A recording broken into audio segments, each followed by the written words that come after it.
Hello, and welcome to Analytics Nexus 2019, the premier virtual event for analytics best practice.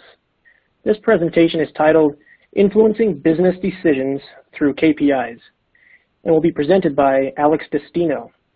This is just one webinar in a whole series of presentations you have access to beginning today. A few quick housekeeping items before I introduce this presentation.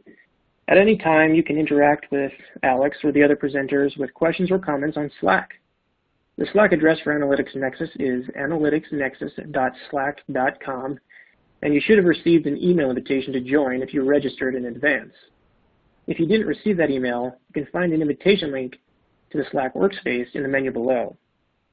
Once you log in to our Slack, you can find the channel for Alex Destino to engage. You can also find us on Twitter. Our Twitter handle is @analytics_nexus. And if you have questions on Analytics Nexus or Claravine, who is producing the event, feel free to email us at info@claravine.com. The presenter for this session is Alex Destino. Alex serves as Executive Director for North Avenue, where he's responsible for the marketing and business intelligence functions, working closely with the CEO and executive team to develop the marketing plan and take action on insights that he and the team develop. Alex comes to North Avenue Capital after helping achieve customer success as part of service-oriented Fortune 100 brands across healthcare, financial services, and transportation industries. At Humana, Alex developed and led the digital value program that delivered a key performance measurement framework and set of predictive models designed to maximize customer value with a focus on lead generation and customer acquisition. Alex partnered with finance to align customer and financial KPIs and gain buy-in, alignment, and adoption of the solution across customer experience teams. While serving at TIAA as Senior Director, Alex set the digital analytics agenda and developed a team of high-impact analytics professionals, including an offshore business process outsourcer. He drove innovative intelligence and partnered to improve key integrated marketing initiatives, leveraging a blend of competitive data and proprietary solutions. He and his team uncovered key e-commerce opportunities, resulting in $16 million in annual incremental benefit for the company's flagship product. During his tenure, Alex was recognized by Forrester for developing analytics governance and performance measurement systems that helped the organization scale their success. As Customer Insights Director, Alex helped USAA achieve the highest levels of satisfaction in the industry by developing a best-in-class attribution system that diagnosed key customer service pain points and success drivers across major channels, product, customer, and operational perspectives. Alex and his wife, Kim, enjoy spending their time with their two boys at the beach or exploring the outdoors. They actively attend St. Mark's Church and volunteer at their son's school and local soccer community. Alex, over to you. So you have access to an unprecedented amount of data. You and your business are likely collecting large amounts of first-party data and are accessing more and more third-party data every day.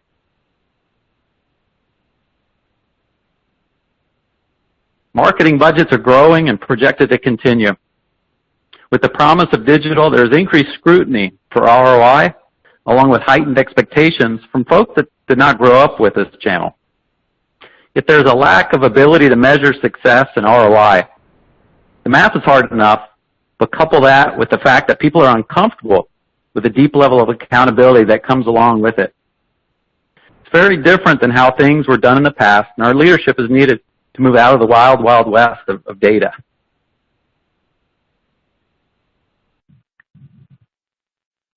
So yes, there's a lot of data, and definitely not enough action. Too much admiring of the problem, as we say. As Captain Jack Sparrow said, the problem is not the problem. The problem is your attitude about the problem. Now, I don't know if a 15-year-old requote from a drunken fake pirate is the most effective way to earn your trust, but I think the captain captures the essence of the problem at hand here. So imagine if we could use data much more effectively to diagnose the customer pain points, measure the ROI of everything that touches the customer, and ultimately improve customer experiences. Most of this data is unstructured, so clearly one of the things to effectively understand it, one must give it some structure.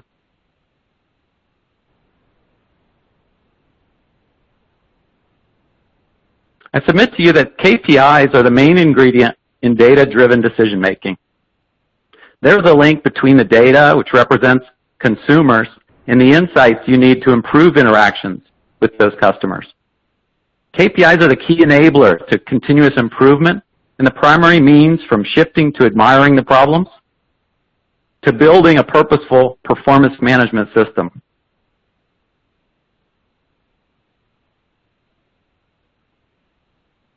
So I've worked as part of highly talented teams in Fortune 100 companies across financial services, transportation, and healthcare. I was fortunate enough to work for and alongside some of the greatest analytical minds. So today I'm excited to share with you nuggets from my 20 years experience, during which I earned a lot of scars. So I'm hoping to save you from some of the same mistakes that I made during my work.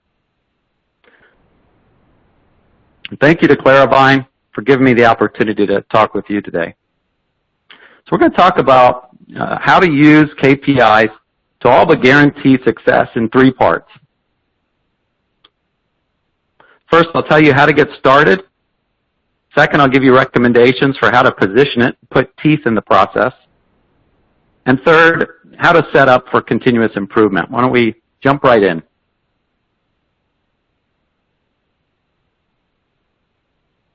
So my number 1 recommendation, the first place for you to get started, is to organize your KPI around a single organizing principle framework. The first thing you want to do is gather the KPI and create a clear connection to the highest level of business objectives. I recommend adopting an OGSM model. Those stand for objective, goals, strategies, and measures. This will ensure your KPIs connect to your overall business objectives and create a relevance. I've provided an example here to make it real for you. Here's an example where the overall objective is to grow the share of wallet with 2 corresponding goals. 1, grow revenue by 10%, and 2, increase product cross-sell by 25%. You'll then want to continue to build relevant strategies which represent the activities you will employ to achieve these goals. To achieve this top-line growth, this company plans to deploy paid search ads and lead nurture campaigns. Your KPIs should map to these one-to-one. If you do this right, you'll have crystal clarity of what is needed to be done, leading to much better accountability for your organization. One of the other great things about approaching it this way is that it forces you to think about what's important and what's needed. Notice you're not starting with the data and figuring out how to use the data. You're starting with the objective. This will likely expose gaps in your KPI and your data.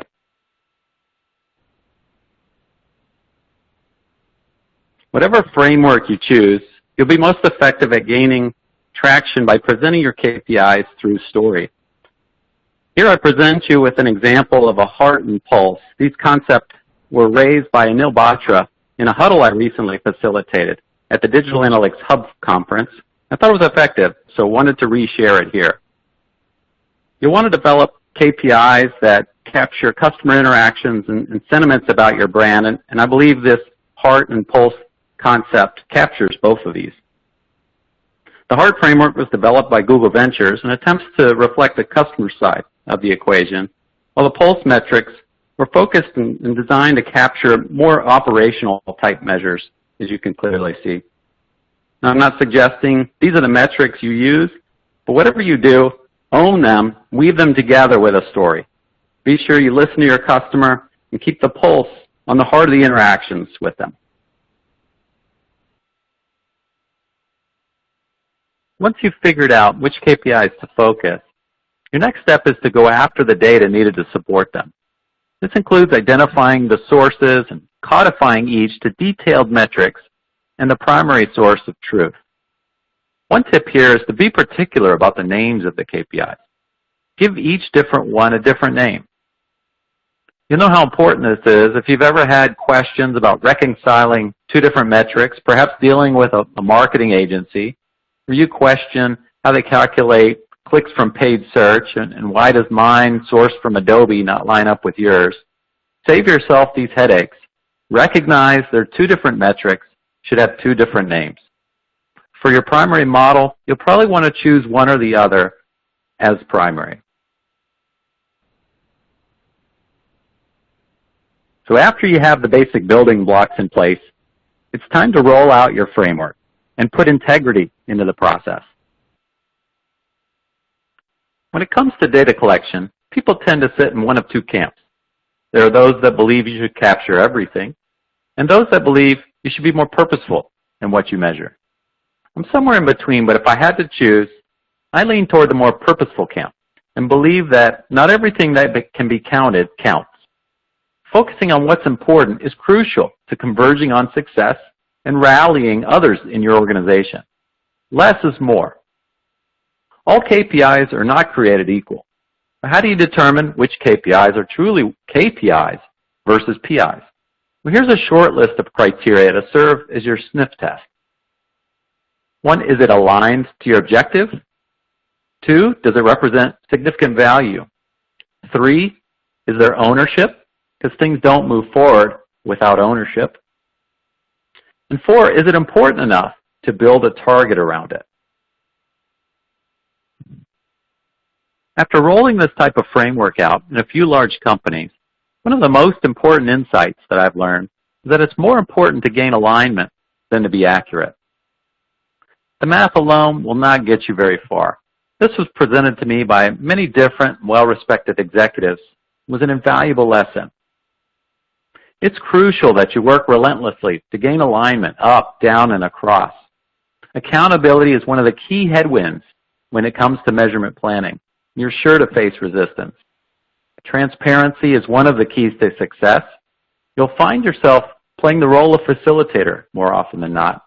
That's right where you want to be. My first job out of college was with UPS in the Georgia district office, where I was an analyst gathering the data and producing the report.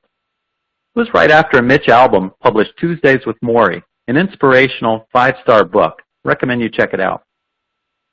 In Tuesdays with Maury, Maury was a beloved teacher, was diagnosed with ALS, not given very long to live. He and the author, Mitch, who was one of his former students, decide to meet every Tuesday. During these gatherings, Maury teaches Mitch life lessons that he could not possibly receive from anyone else. He tells him of his entire life, along with his mistakes and his newfound discoveries. His words change Mitch and all of his previous beliefs.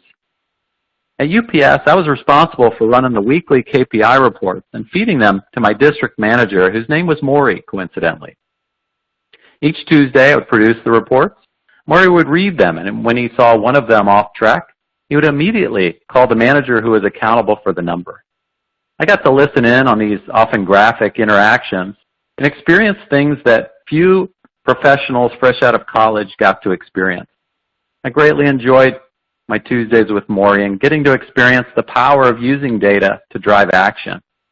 Keep in mind, this was my first gig out of college, so I just figured this is how business was run. I now realize Maury and UPS were ahead of their time, realizing that regular cadence is a key part of managing expectations and having a strong integrity in how business is managed. The takeaway here is you need to establish a regular cadence with your stakeholders, feed them the KPI results and insights, and find your Maury who is senior enough and will hold the group accountable. Whatever timing you choose, it should align well to your activities. If you launch campaigns every week, then you should meet weekly. It's in vogue these days to talk about taking an approach where you launch something quickly and then examine the results afterwards. The ready, fire, aim approach. To me, this is just plain silly and can even be dangerous. To further complicate things, marketing campaigns and content are being launched in a market without prior expectations. Too often, the campaign's not measured until months after it hits the market. I mean, when you fire a marketing campaign, it's showing up to customers. It's too late to adjust after that.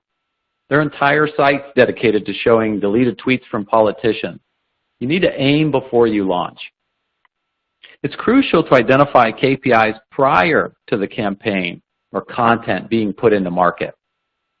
Furthermore, if you want to measure effectively, you really have to do this. If you don't have a measurement plan up front, you're just limited in how effective you can be with your measurements, since you have to launch the measurement tags along with the campaign. The best in class will even hook to investment decisions with a target ROI being calculated up front. Ideally, business leaders should sign up for benefits and then investment decisions made based on this ROI. The best in class are the ones who set targets up front. Recently, a friend shared this worry diagram with me. I don't know what he was implying, but it has given me and my family peace of mind. Basically, it says, whether or not you have a problem, it doesn't matter. You don't have to worry. No matter the path you take, all roads lead to not worry. Well, I thought I'd put a bit of spin on it to build what I call the guaranteed success flow diagram. Similarly, no matter your situation, you should end up celebrating your success. It all starts with problem identification, which is basically a comparison of whether you're missing your target. If your result is less than your target, then you have a problem, and you need to take action to improve. If it's not, then you can immediately celebrate. The next check is whether you have internal control. If you do, then execute against that. If not, then you need to develop that control. Feel free to adopt this, but the main thing here is to have a flow diagram to use as a forcing function. If you can get your leadership to buy into this, then you've created something to drive action when opportunities arise. So now that you've put the basic building blocks in place, and now that you've started to gain adoption, traction across the enterprise, now you're ready to set up and continuously improve.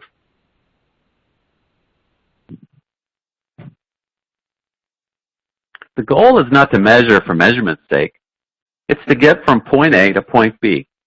Before you start driving somewhere, you know where you're going, and you have a plan for how to get there based on the data. You probably use a mapping app in your smartphone, even if you've been there before. Are you doing the same with your business? A vast majority of the data that's captured is historical. Yet you don't drive forward while looking in the rearview mirror. You drive backwards. You need to focus on moving forward, and having targets is the basis for keeping your eye on future success. You'll want to create these targets for each of your KPI so that you can understand your direction across various perspectives. Once you've done this, then you'll be a major step closer to understanding whether you're on the right track or not. It can be uncomfortable at first and may be difficult to get started. But once you do and others start to see how you're tracking success, they'll want to hop on board.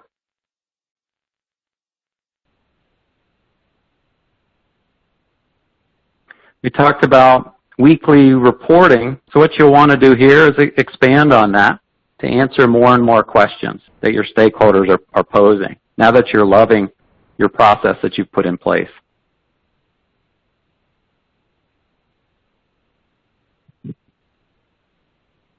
So as far as attribution is concerned, highly recommend starting with a rules-based approach.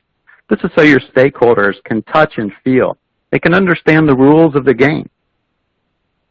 We talked about how alignment is much more important than accuracy. So while a data-driven attribution approach is probably going to be a more accurate option, gaining alignment far outweighs the need for being accurate.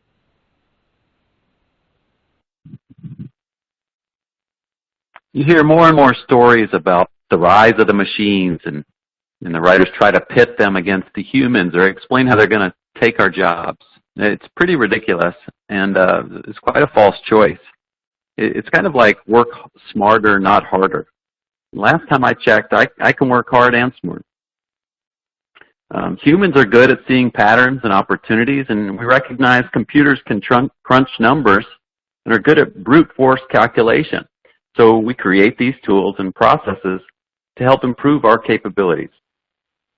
As we've known now for 20 years, since Gary Kasparov lost to Deep Blue, a weak player with a good analytic process beats a strong player with a weak analytic process. This is even more true in business, which is much less convergent than chess.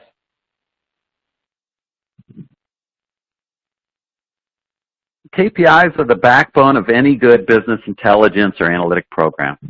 They're required to compete in these days of big unstructured data. Once you gain buy-in for the KPIs, you're on the right track toward data-driven decision-making. Best of luck in closing the loop on your decision-making for your business and successfully achieving any business objective that you purposefully decide to measure. Thank you.